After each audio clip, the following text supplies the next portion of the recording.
Olá, boa noite. Boa noite, seja bem-vindo ao Rede TV News.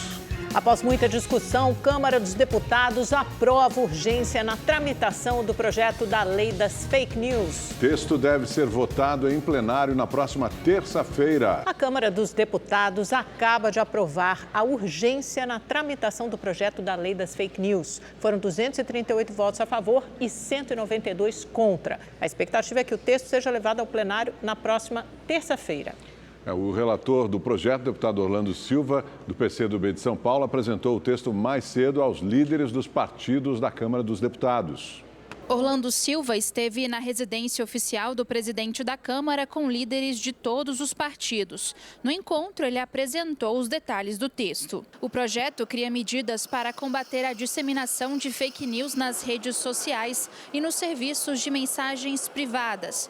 Ele prevê a responsabilização das plataformas, que serão as responsáveis pela moderação de conteúdo e deverão identificar, excluir ou sinalizar aqueles considerados criminosos.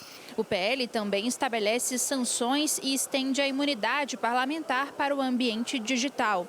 O presidente da Câmara dos Deputados, Arthur Lira, afirmou que o projeto vai entrar na pauta na semana que vem. O tema voltará à pauta na terça-feira, sendo instrução para a votação no plenário da Câmara. E aí a maioria vai ler a sua opinião. Com o requerimento de urgência aprovado, o texto vai direto para a votação no plenário da Casa, sem passar por comissões. O PL das fake news está parado aqui na Câmara há quase 3 anos, desde a aprovação no Senado. A última movimentação foi em abril do ano passado, quando os deputados negaram a tramitação em regime de urgência. Em campanha contra o projeto, o deputado federal Deltan Dallagnol postou uma notícia falsa sobre o texto.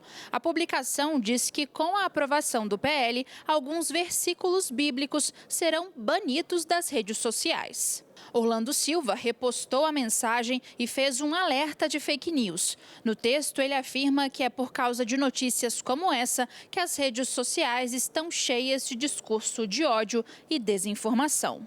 Vocês podem imaginar a controvérsia que esse tipo de projeto gera. Acabou de ser votada a urgência da tramitação do projeto da Lei das Fake News. A gente tem imagens já agora há pouco em Brasília. Essa votação acabou de acontecer em plenário. Durante o dia foi feita essa reunião de líderes, capitaneada pelo presidente da Câmara, Arthur Lira, aí está. E eles chegaram a um acordo, os líderes que votariam a urgência do projeto e a partir daí podem fazer sugestões de alterações, de mudanças até o mérito, ou seja, o conteúdo da proposta ser analisado na próxima semana, provavelmente na terça-feira. Mas aconteceu aí durante essa sessão, o que irritou profundamente o presidente da Câmara, uma quebra de acordo por parte, principalmente do PL, que é o partido do ex-presidente da República, Jair Bolsonaro. Parte da bancada, a maior parte ou toda a bancada do PL se recusou a votar a urgência, apesar de seu líder, Altineu Cortes, ter concordado em aprovar a urgência, em votar a urgência desse projeto. O que significa a urgência? Que você pula uma série de etapas, por exemplo, com a criação de comissões e a votação vai direto a plenário. E por que isso? Porque esse projeto não é de agora, é antigo. Ele foi aprovado no Senado há 3 anos, está há 3 anos tramitando na Câmara dos Deputados e finalmente agora você tem um contexto, circunstâncias mais favoráveis para a sua aprovação. A nossa repórter Maria Ferreira está ao vivo em Brasília, acompanhou essa balbúrdia, toda essa confusão. Maria, o que você pode nos contar aí de quem está olhando diretamente, acompanhando diretamente o plenário em Brasília? Boa noite, Lúcia, a todos que nos acompanham. Olha, confusão mesmo durante a votação, o presidente da Câmara, Arthur Lira, até ficou um pouco nervoso ali, porque houve mesmo um acordo que foi acordado na reunião que levantei lá na residência oficial. Gente, vocês estão vendo que a gente está com um probleminha com a Maria, com essa conexão, justamente porque o plenário está tão lotado, tantos jornalistas acompanhando ao vivo e fazendo essas transmissões ao vivo, que a gente tem um problema na velocidade dessa conexão. A gente vai tentar retomar o contato com a Maria assim que esvaziar um pouco o plenário. Mas, basicamente, foi isso que a reportagem mostrou para vocês e o que eu contei. Agora, o mérito, o conteúdo, isso não quer dizer que o projeto tenha sido aprovado ainda. O mérito, o conteúdo, será analisado na próxima semana. A gente viu que foi uma votação apertada, 238 a 192, mas, por enquanto, o favoritismo do projeto parece estar consolidado nessa votação pela urgência. O deputado federal André Janones, do Avante, vai ter que pagar uma indenização de R$5 mil por danos morais ao também deputado federal Nicolas Ferreira, do PL. A Justiça de Minas Gerais considerou que o parlamentar tem usado as redes sociais para publicar ofensas reiteradas ao opositor. Janones se defendeu dizendo que jamais citou o Nicolas nominalmente em suas postagens, mas a juíza da ação considerou que isso não impede a caracterização dos insultos. O Tribunal de Justiça de Alagoas decidiu manter a sentença que condenou o ex-procurador e hoje deputado federal Deltan Dallagnol, do Podemos, a pagar uma indenização de R$40 mil ao senador Renan Calheiros, do MDB. A indenização foi motivada por publicações nas redes sociais em que o ex-chefe da Lava Jato acusava Calheiros de corrupção. Em primeira instância, o magistrado Ivan Vasconcelos condenou Dallagnol ao pagamento de reparação por danos morais. O Tribunal de Justiça manteve a decisão na íntegra. A ex-primeira-dama Michele Bolsonaro confirmou que recebeu o segundo kit de joias enviado como presente pelo governo da Arábia Saudita. Reportagem do jornal O Estado de São Paulo afirma que o pacote teria sido entregue a ela no Palácio da Alvorada no final de 2022. Palácio da Alvorada, que é a residência oficial da Presidência da República. Segundo o jornal, Michele Bolsonaro teria recebido o pacote no dia 29 de novembro do ano passado. A informação foi repassada à Polícia Federal por uma servidora do Gabinete Adjunto de Documentação Histórica da Presidência em depoimento. O conjunto, avaliado em R$2,5 milhões, tem um relógio, uma caneta, um anel, um par de abotoaduras e um terço. Essas joias que chegaram no Alvorada foram joias masculinas. Então, estou me associando ao primeiro caso quando eu falei que eu não sabia, não sei mesmo. Tanto que essas joias continuam apreendidas e essa da Alvorada está na Caixa Econômica Federal. Foi tudo feito pelo trâmite administrativo. Pelo menos 6 capitais e o Distrito Federal já estão vacinando todas as pessoas com mais de 18 anos com a vacina bivalente contra a Covid-19. Com a liberação de mais grupos, o Ministério da Saúde espera aumentar a procura pela imunização. Até agora, apenas 16% do público-alvo da primeira etapa foram aos postos de vacinação. No Supercentro Carioca de Saúde, em Botafogo, na zona sul do Rio de Janeiro, a movimentação começou cedo para tomar a vacina bivalente. Daniele aproveitou logo a oportunidade de ficar mais protegida. Eu acho importante a gente reforçar a vacinação para a gente se proteger, né? Eu acho que proteção nunca é demais. 97 milhões de pessoas já podem tomar a vacina bivalente contra a Covid em todo o país. Além do Rio de Janeiro, São Luís, Natal, Recife, Aracaju, Goiás e o Distrito Federal ampliaram a vacinação para pessoas com mais de 18 anos. Antes da ampliação dos grupos, a vacinação com a bivalente estava liberada para idosos, grávidas, puérperas e pessoas com comorbidades. Mas apenas 16% do público-alvo receberam a dose de reforço. No Rio de Janeiro, onde foram registrados 578 casos graves de Covid e 98 mortes pela doença este ano, 43% dos idosos estão vacinados com a bivalente. Tomei todas que tinham que ter tomado. Estou imunizada de tudo. Não vou contagiar ninguém. Com a baixa procura pela imunização, aproximadamente 37 milhões de doses estão paradas nos estoques aguardando o uso. Foi por causa deste cenário que o Ministério da Saúde decidiu ampliar a vacinação para toda a população com mais de 18 anos. Se tivessem 10, eu tomava 10. E aí um conselho, quem estiver em casa, tomem todas as vacinas que estiverem disponíveis. Pode receber a vacina bivalente quem já foi imunizado com pelo menos 2 doses da vacina comum, respeitando um intervalo de 4 meses desde a última dose aplicada. A bivalente oferece proteção contra todas as subvariantes da Covid, inclusive a Ômicron, que predomina no Brasil. A vacina é de graça. A gente tem que aproveitar os benefícios para amanhã a gente não se arrepender e não estar no hospital e ficar arrependido e se perguntar por que eu não tomei. Com determinada idade tem que se cuidar. E a importância da vacina é uma coisa que todo mundo já sabe, né? Luciana tomou a vacina bivalente e aproveitou para trazer a filha de 10 anos que estava com o reforço atrasado. Tomamos todas, as obrigatórias desde o início, e eu tive Covid, mas recentemente em dezembro foi muito leve, não foi nada graças à vacina, né? Então tem que tomar. Em São Paulo, a vacina bivalente contra a Covid-19 ainda não será disponibilizada para toda a população. A partir de amanhã, a Prefeitura começa a imunizar as pessoas acima de 50 anos. A repórter Estela Freitas tem os detalhes para a gente ao vivo. Boa noite para você, Estela. Afinal, então, como é que vai ser o cronograma de vacinação na capital paulista? Oi, Augusto, uma boa noite a você, boa noite a todos. Segundo a Secretaria Municipal da Saúde, como a cidade tem mais de 9 milhões de pessoas maiores de 18 anos, a ampliação da vacinação vai depender do recebimento de novos lotes de imunizantes bivalentes. Hoje chegaram 161 mil doses, então a partir de amanhã, como você disse, a campanha vai incluir as pessoas acima de 50 anos por enquanto. Vale lembrar que a vacina já estava disponível para idosos de 60 anos ou mais, maiores de 12 anos com imunossupressão ou comorbidades, pessoas com deficiência física permanente, indígenas, gestantes e puérperas, profissionais da saúde, pessoas que vivem, que moram, residem em instituições de longa permanência, assim como os funcionários e também a população privada de liberdade, os funcionários do sistema prisional e as pessoas em situação de rua. O imunizante está disponível nas unidades básicas de saúde, as UBSs, e nas assistências médicas ambulatoriais, as AMAs, para esses grupos prioritários que já completaram o esquema básico de imunização contra a Covid-19 ou que já receberam 1 ou 2 doses de reforço com intervalo de 4 meses da última dose. Até agora foram aplicadas mais de 1.095.000 doses aqui na cidade de São Paulo. Augusto, Amanda. Obrigada, Estela. O fluxo de afegãos no Aeroporto Internacional de Guarulhos, na Grande São Paulo, continua intenso. Somente neste ano, cerca de 1.000 imigrantes ficaram alojados no saguão do terminal até serem encaminhados para abrigos. Atualmente, mais de 100 estão no local. As barracas improvisadas com cobertores abrigam homens, mulheres e muitas crianças. São 105 afegãos acampados no aeroporto. Famílias inteiras que fugiram do país de origem, controlado pelo regime talibã. O Brasil é a única nação que abriu as portas de forma regular.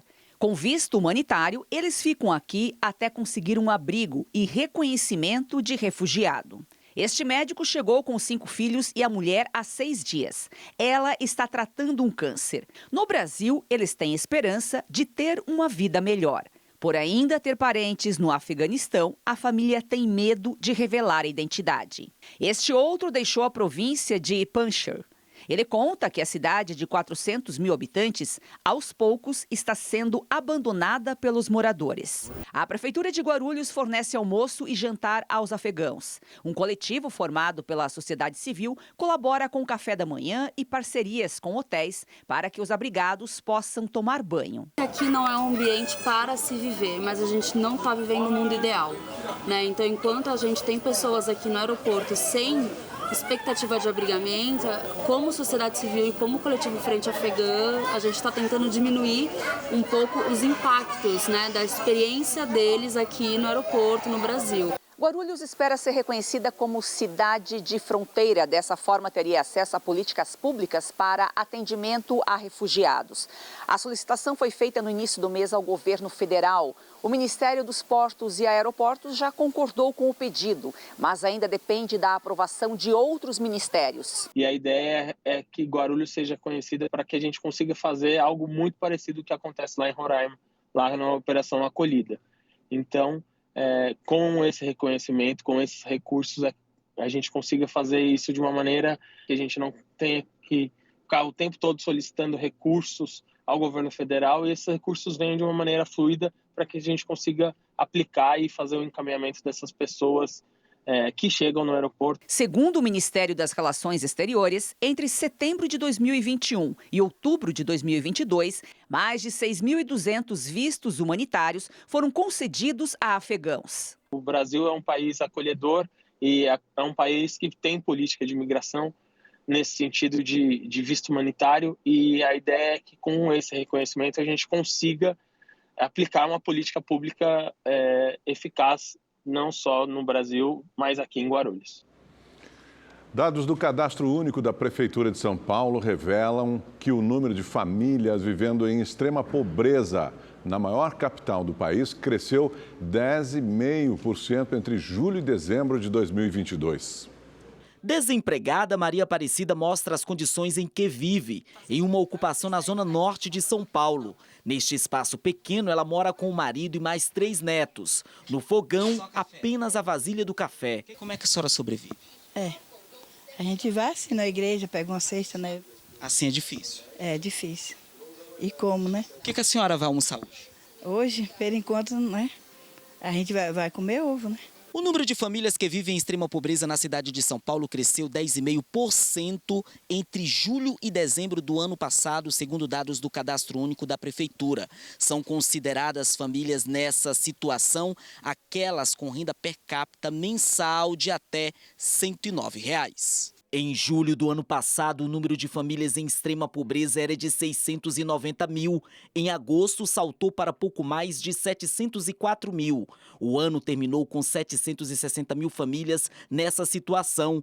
Em março de 2023, o número ultrapassou 792 mil. Esses estudos sempre começam pelo menos de 2 salários mínimos para uma família de 4 pessoas, né? Então, esse é o valor mínimo necessário para que essas pessoas vivam com um mínimo de dignidade. Para mudar essa realidade, são necessárias políticas públicas eficazes. Não basta colocar dinheiro na economia, você tem que colocar dinheiro naquilo que permite um desenvolvimento econômico adequado para criar mercado de trabalho, para gerar riqueza. Inadmissível que as pessoas passem fome, que as pessoas sejam tão pobres, quando a sociedade pode lhes dar um mínimo de condições de vida digna. A Polícia Civil de Minas Gerais vai investigar a morte de uma mulher de 38 anos depois de um procedimento estético em Belo Horizonte. O médico que fez a cirurgia já foi indiciado pela morte de outra paciente. Gleiciane Alves Maciel Brito teve complicações após uma lipoaspiração realizada no Instituto Mineiro de Obesidade. Ela sofreu uma parada cardiorrespiratória. O corpo foi encaminhado ao Instituto Médico Legal para esclarecimento da causa da morte.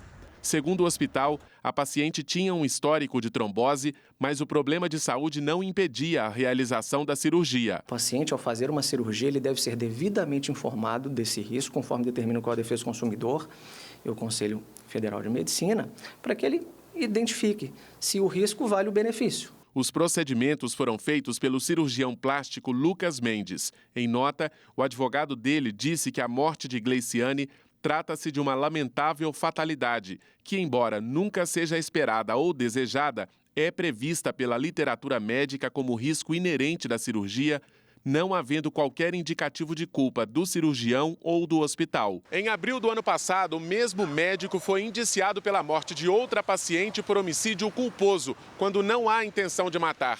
A perícia técnica constatou que o cirurgião plástico não respeitou as normas do Conselho Federal de Medicina. Lidiane Oliveira, de 39 anos, foi submetida a uma lipoaspiração em dezembro de 2021.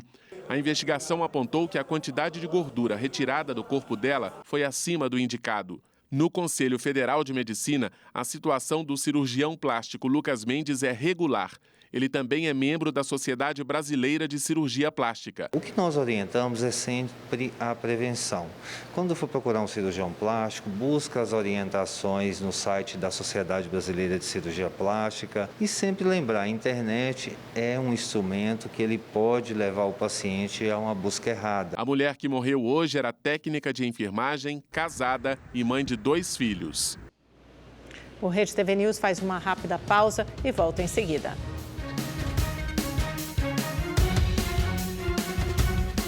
Estamos de volta e a Polícia Federal prendeu uma quadrilha no Rio de Janeiro acusada de dar um golpe milionário no INSS. O Tony Vendramini tem as informações direto do Rio de Janeiro para a gente. Boa noite para você, Tony. Quantos foram presos e como é que esses criminosos agiam? Boa noite, Augusto. Boa noite, Amanda. Boa noite a todos que nos acompanham. 14 pessoas foram presas nessa operação, entre elas 2 advogados. Para cometer as fraudes, a quadrilha usava documentos falsificados com nomes de pessoas que não existem ou que já morreram e assim elas fraudavam, os documentos, usavam esses documentos falsificados para ativar o recebimento de benefícios do INSS. Os advogados tinham um papel importante nessa quadrilha. Eles se apresentavam como procuradores desses beneficiários fantasmas e conseguiam conseguiam acesso ao dinheiro, que depois era repassado a laranjas. Vamos ouvir o delegado da Polícia Federal sobre o modo de atuação deles. Esses procuradores, utilizando-se de uma procuração, inclusive, com assinaturas falsas e documentos falsos também, eles conseguiam fazer requerimentos junto ao INSS, abrir conta correntes em instituições financeiras e, a partir daí, resgatar o dinheiro ou mesmo retirar o cartão magnético e ficar realizando saques ou passar para outros integrantes da quadrilha. Segundo a Polícia Federal, os prejuízos provocados pela quadrilha chegam a 8 milhões de reais e poderiam ultrapassar os 12 milhões se ela não fosse desarticulada. Os presos vão responder por organização criminosa, estelionato previdenciário, falsidade ideológica, falsificação de documentos públicos e uso de documentos falsos. Somadas, as penas podem chegar a 31 anos de prisão. Augusto, Amanda. Tony Vendramini, muito obrigada. Boa noite. A Polícia Federal cumpriu hoje 8 mandados de busca e apreensão contra suspeitos de intermediar a compra de ouro extraído ilegalmente da terra indígena Yanomami, em Roraima. O inquérito aponta que os suspeitos teriam movimentado mais de 30 milhões de reais em 4 anos. As investigações começaram depois que o Exército prendeu garimpeiros que realizavam atividades ilegais na região em 2020. De acordo com os policiais, para não levantar suspeitas, os envolvidos sacavam grandes valores de forma fracionada. Rede TV News faz uma rápida pausa, já voltamos com muito mais informações para você. E o Rede TV News desta terça-feira fica por aqui. Obrigado pela sua audiência, uma ótima noite para você. Uma boa noite, nos vemos amanhã novamente às 7h30. Você é nosso convidado especial. Até lá. Tchau.